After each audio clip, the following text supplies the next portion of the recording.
თუ გადაწყვიტე რომ შენს ძაღლს გაუკეთო საყელო და ქუჩაში ატარო სატარებელი საბელით, მაშინ უნდა გაითვალისწინო სამი რამ.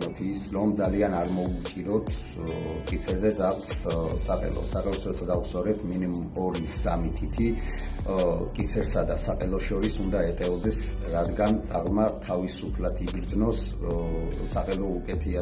საყელო უნდა იყოს, რა თქმა უნდა, ხარისხიანი, იმიტომ რომ რისკები გაწყვეტის და გაბჭების ნაკლები იქნება უფრო.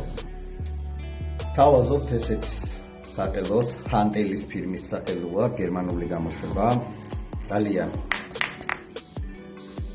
ხარისხიანია, რა თქმა უნდა და ძალიან მაგარი შესაკრავია. მე პირადად ძალიან ყოფილი ვარ და რისკები იმის, რომ რაღაც გაწყდეს, გაწევის დროს ყავი გაიხეს, სირედია რა. ნახეთ, ორმაგი ყავია, ეხლა არ ვიცი ვიდეოში კარგად ჩანს თუ არა. მაგრამ ვიდეოსთან ერთად სურათებსაც დავთავდა, სურათებში უფრო კარგად გამოჩნდება. რაც თავარია, შესაკრავია ძალიან მაგარი. ეხლა რა უნდა გავითვალისწინოთ საბელზე.